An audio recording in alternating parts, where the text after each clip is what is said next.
Welcome back on board. And Bernice, we're going to be contemplating our economy, especially in light of the recent ratings downgrade one more time by Standard and Poor's. You know, we've been talking about Fitch here, Standard and Poor's there, Moody's there, and it appears things are moving from bad to worse because there's been a decline, and now we see the B- rating coming down to a CCC plus with a negative outlook. Now, when you hear negative outlook, it definitely cannot be good. But what are the dynamics? Yeah, but Benjamin, once again, I mean, consider all the conversations we've had on the economy in times past and what we were told to expect things to get worse before they get better. I'm not surprised. But people like Bright Simmons think that, well, we could have prevented this. He says government didn't listen. But like you said, we'll be exploring the issues further. We've been joined by Professor John Gachi. He's Dean of the UCC School of Business, and Professor Lord Mensah as well. And thank you for your time, gentlemen. He's a lecturer at the University of Ghana Business School. Thank you, Prof. and Prof. Gachi and Prof. Mensah for joining the program. So, I mean, I set this off with Benjamin by saying that we had spoken to some analysts just at the time when Ghana was engaging the IMF, or we started our engagements with the IMF, and when there began to be complaints about inflation, about the cost of living, and we were told that things will get worse before they get better. Considering this recent rating, let me start with you, Prof. Gachi. From S&P, would you say this falls in line with that prediction, or like Bright Simmons suggests, we could have done better with this particular rating? Thank you very much. Well, that statement that things will get worse before they get better is a general statement that anybody could make at any time. But we take that statement seriously if it is backed by what should be done in order to start reaping good results from whatever is being done. As it is not, you realize that what should be done is not very cogent. The policy framework is not respected, especially when you engage the IMF and it's not moving smoothly. Then the trust and the confidence that you expect to benefit from, that becomes questionable. And that is the case of Ghana right now. So I don't think that we are just going in line with that statement that has been made, but we need to check what we are doing that will actually give anybody the confidence. And that is what is lacking. If you come to the rating by S&P, if you look at the 3 credit rating agencies that have been working with the Ghanaian economy, you realize that S&P is a conservative one when it comes to rating Ghana. So for S&P to give you this rating, it means that indeed things are precarious. So that is what I can say for beginning. Let me come to you, Prof, for your initial comment on this particular one. So I'm quoting Bright Simmons in that tweet where he put the S&P's downgrade of Ghana plus his own comments on the matter. So he says the government of Ghana was told that if it failed to signal more forcefully to the market its intentions to aggressive fiscal consolidation, such conduct will trigger another downgrade. So sad that it refused to listen. Do you see this as the problem of this government? Look at the IMF, for example. Here again, right on this platform and on Joy FM, we heard from experts who suggested to government, go to the IMF. Government said we wouldn't go, and then things got worse, and eventually we went. When it comes to managing this economy, there are those who say it appears we are confused, we don't know where we are going. Prof. Gachi has just said there doesn't appear to be a plan on how to remedy the situation. Would you say that we are where we are because this government hasn't listened? Yeah, I mean, well, clearly, if you look at what is happening on the grounds, it speaks about the government's posture every now and then. I mean, the posture of aggressive spending. We started engaging the IMF, and I'm not surprised with the downgrade by, S&P. You realize that somewhere in February, when other rating agencies, Fitch and Moody's, were S&P never came out with any statement because the outlook at the time for Ghana was very, very hazy. And as a result of that, they never came out with any, kind of anything when it comes to the grading. But let me tell you that the budget review that we had still positioned the government as a government that wants to spend. There was no signal to indicate, any serious expenditure cut. We saw some few ones, but then in the end, we're in the same, space where government want to spend unnecessarily more than, what it can generate. And that posture, I always say, is an aggressive posture and never gave any good signal that indeed the desperation for borrowing is going down or not. So effectively, I would tell you that, yes, indeed, government never gave any signal in the budget review that the intention to borrow has reduced or not. So to me, I'm not surprised with this downgrade. And looking at economic indicators on the ground, like we take, for instance, somewhere in February, we're recording inflation around 12%, 14%. Now look at inflation. Inflation is turning out to be around, almost 30%. And even household inflation is more than that. And then if you take the foreign exchange, which obviously will determine government's ability to, satisfy its debt obligations on the international market. The exchange rate is, going up every now and then. And all these are signals that tells you that government's ability to pay its debt going forward will be, difficult. And so the downgrade.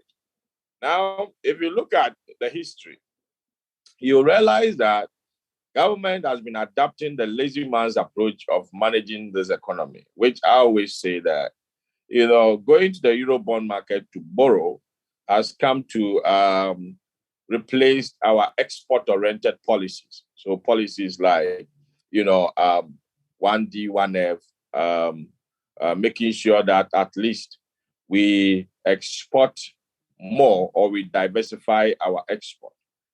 Again, making sure that looking at our import portfolios, we reduce our import portfolios in all being policies that is going to save the cedi or the exchange rate between the Ghana cedi and then and because of the Eurobond market, we have, reduced our ability to generate on our own.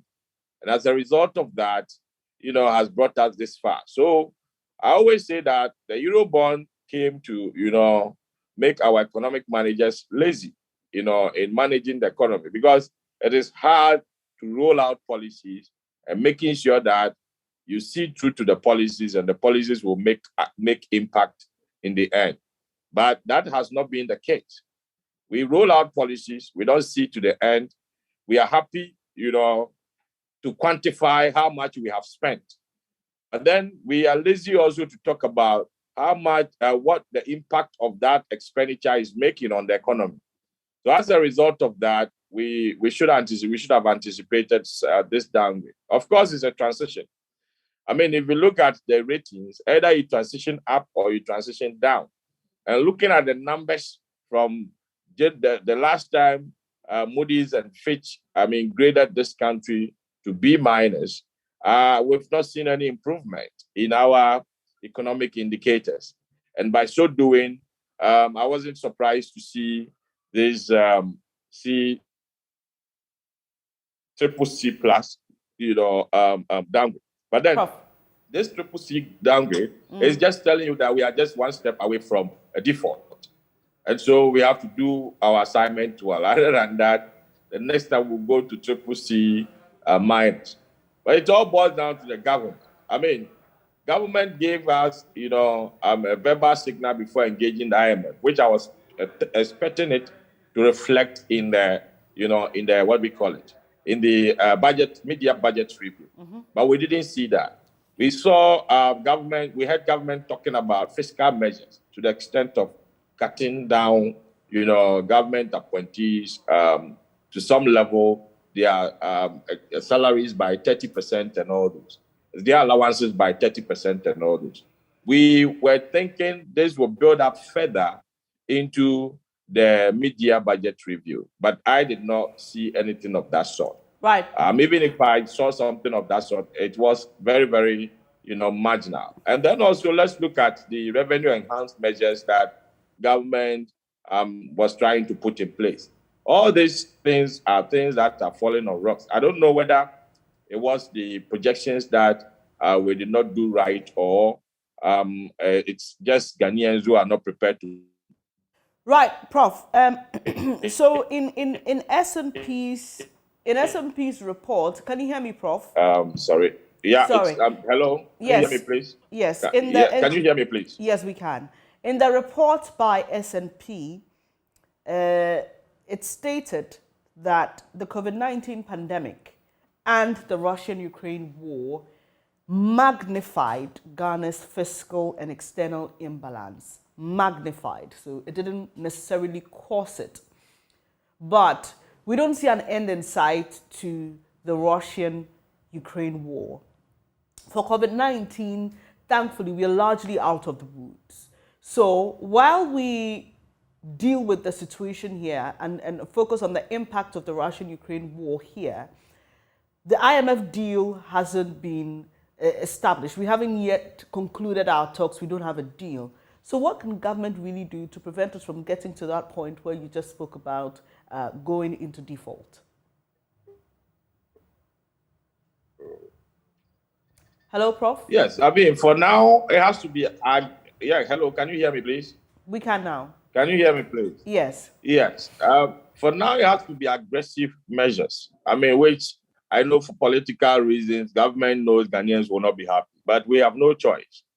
You see, IMF, approach to IMF, we did not approach IMF as if we are in need of help. We approached IMF as if we just needed, a push to come out of this economic quagmire. But I saw it not to be just a push. I had the information minister talking about balance of payment support that we need. It's not just balance of payment support. It goes beyond that. And so I'm expecting the government to come up with aggressive economic measures, cut down certain levels of expenditures. And I always emphasize that the expenditures that are discretionary, government should relook at it and carefully, drastic measures. If we can come way down about 50% to these expenditures, it should be able to help us in this regard. So for me, we need to take aggressive measures. And I don't know how they're going to go about it because of the political aspect of it. But we should understand that economics and politics goes together. You can't eat your cake and have it. We have to be truthful to Ghanaians that this is how far we have come in terms of our economic indicators, and therefore we're going to reduce some of the provisions we plan giving you. Right. Let me put the same question to you, Prof. Gachi. What can government do now to remedy the situation? Hello, Prof. Gachi.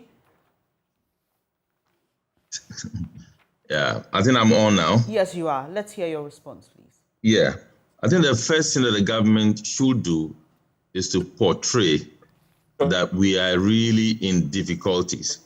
When you listen to government, for instance, the 111 hospitals that.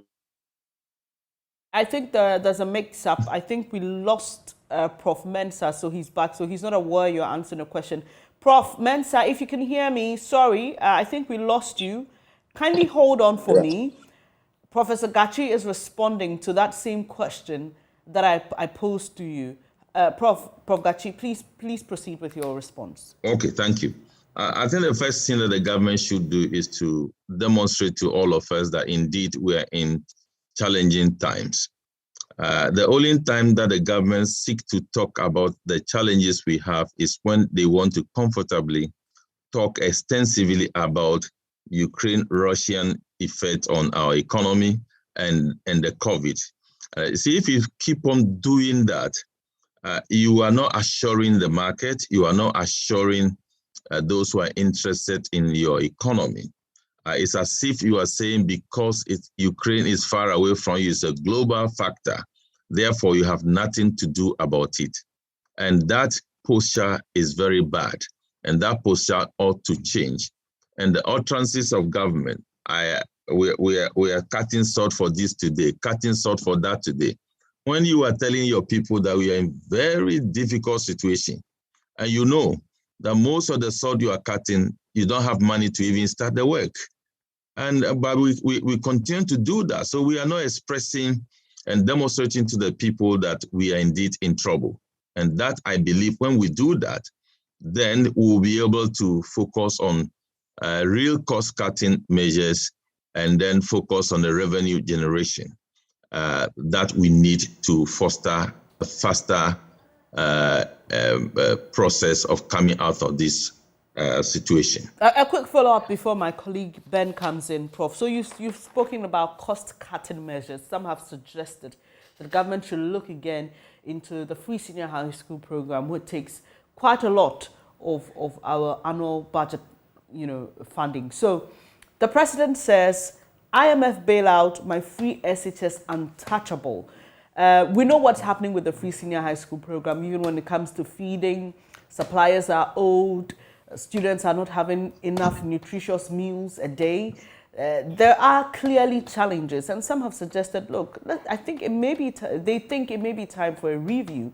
But the president says no. He's standing by his initial stance that we aren't going to touch the free senior high school program. Once again, what does this posture communicate in terms of cost-cutting measures, and what alternatives can we look at?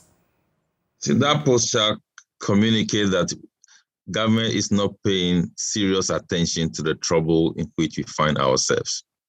Here is government who touted that they will not go to IMF. Later on, abruptly, they decided to go to IMF and inform us that IMF will be visiting Ghana to collect data and do an assessment. The day IMF finished that assessment, they put what they believe will be the way forward on their website. Up to today, government of Ghana has not told us what is the outcome of that engagement. The only thing the president and his team keep talking about is my free SHS will not be touched. What did you discuss? Did you say something about the free SHS? Let us know. Of course, everybody knows that the free SHS ought to be reviewed to inject efficiency. Nobody is saying that free SHS to be cancelled, but we all know the rot in terms of the procurement of food and all those things regarding the free SHS. Those things need some review. So you want to go to IMF. Is that the message you want to give us? What did the IMF say about debt restructuring? What did IMF say about the SOE's debt? What did the IMF say about the accumulated arrears? Those are the things that are affecting the economy of Ghana. It's not about whether your free SHS will be touched or not to be touched, but the issues are there. Let the government begin to talk about the issue and rally the public behind them. That is not being done. Let's talk about some of those issues. So you would have Professor Steve Hank refer to our economy or our currency as a junk currency. In fact, GUTA, the Ghana Union of Traders Association, has been speaking to that specific issue in recent times. And it has said that if we're not careful, by end of year, it will be 10 cedis to the dollar, which could then mean that you would require 1 million cedis to get $100,000. There is that issue to grapple with. There are also the other dynamics in the economy. But let's look at the cedi's depreciation and what the traders are saying in this stead? I'll address that question to both of you before we talk about going to the IMF from other standpoints. So when you look at how the cedi is faring currently, is it possible for industry watchers that there would be some stability before the end of the year, whether or not we get an IMF program? I'll start with you, Professor Gachi. Well, that is difficult to say because our reserves have actually gone down significantly. And that is one of the reasons why, with all the measures the Bank of Ghana is taking, the cedi is not responding to those measures. So it's like we are having it difficult to bring about a short-term measure to contain the currency. And as a result of that, the demand pressures on the currency from August ending will be uphill. And we don't have supply of the currency to accommodate that demand, especially for Christmas. So these are the realities about the currency. We have actually depleted our reserves significantly, and that we are not able to supply foreign currencies to meet the demand that is starting seriously now. So what is your outlook, essentially? What is your outlook as far as the cedi is concerned? Outlook is that we may continue to be experiencing depreciation. As to whether it will be erratic, I cannot tell. But we are sure going to continue with the level of depreciation going up, trying to level up with about 10 cedis, because that 9 cedis plus is Bank of Ghana's, I'll call it the benchmark rate of the currency. When you go to the real market where majority of the people take their dollars and their foreign currency, it is not the same price. So it will continue like that because we don't have solution to the depleting reserve as we are observing. Is it a possibility to cross even 10 cedis, the 10 cedi mark? Is it a possibility? Just give me a simple answer to that. I am very clear in my mind that the cedi will continue to depreciate. As to whether it get to yes, as to whether it will get to 10 cedis by the close of the year, I don't have the ability to indicate. Professor Mensah, what's your take on this? Well, it's clear on the grounds. I mean, how do you get dollars into the country? Either you export or, you go and borrow. And possibly using the cocoa syndicated loan as one of the ways of getting dollars into the country. Clearly, it tells you that all our possibilities of getting dollars has been, dwindling. Sorry. The Eurobond market is shut for us because when we go there, we're going to borrow as a junk country, almost junk country or default country, which the rate, will be very high on us. We've depleted our buffer. If you look at the cocoa yields, it has not been as expected. So therefore, even if we're going to borrow, we cannot borrow the quantums that we used to borrow. So effectively, all the odds are against us. Giving us the signal that as for the cedi, it's likely to go in a direction unless, the IMF engagement happens and gives us some confidence, in the economy. Otherwise, we'll end up, having the cedi, following the trajectory that it finds itself. But let me tell you that, the trajectory that the cedi is going now is devoid of the seasonal, aspect of within the year that we have. We know very well that when it's getting to, Christmas, there's pressure on demand for the dollar. So as a result of that, we should anticipate, so now it's the dynamics. It has to do with, the possibility of not being able to access the international market, also having our buffers depleted.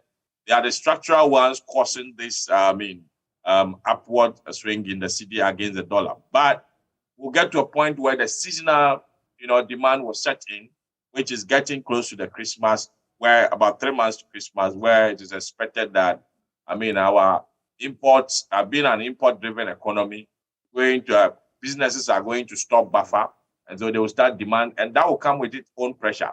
So if you ask me where we find ourselves now, which is about almost 9, we can cross, the 10. But then in the end, beyond that, our engagement with IMF will determine whether we'll have some stability or not. Let me shoot this question to both of you as well.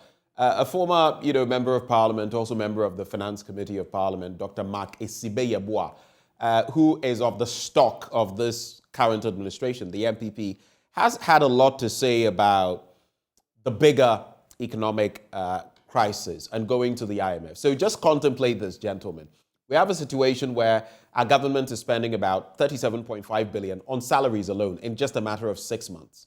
We know about the S&P downgrade. We know about the situation to do with our CD. We know about the fact that in terms of the risk of default, according to Bloomberg, we're only second to El Salvador in the entire world.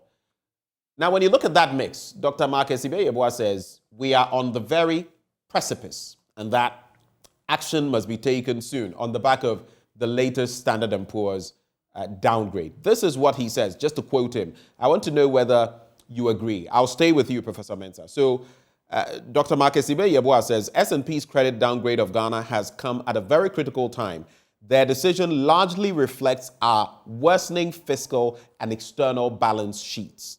Our debt crisis could degenerate into a bigger economic crisis if help does not come our way quickly. We need to tie down a fund program as soon as practicable in order for us to be able to restructure our debt. And he says food for thought. Again, he says our debt crisis could degenerate into a bigger crisis. So it's basically a repetition of that. But do you agree with him? Because we've been told that we may not necessarily have to wait till the first quarter of 2023. But how quickly do we need the IMF to come through for us? I think it's very, very urgent. If you look at the CCC plus, we are just one step away from default. And, the rating says CCC plus with a negative outlook. That tells you that we can easily jump into the default in our next, rating if care is not taken, because all the indicators on the ground are not favorable. They're not favorable. And so the posture that we give to IMF, that we just coming in for balance of payment support, and that we are not, in dire need of any economic restructuring for kind of a prolonged IMF engagement, was never true.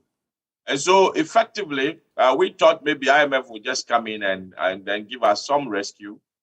Be it a hard kind of, inflows through some kind of facilities that they will give us, or through a soft, kind of credibility that we'll get from them to have access to the international market.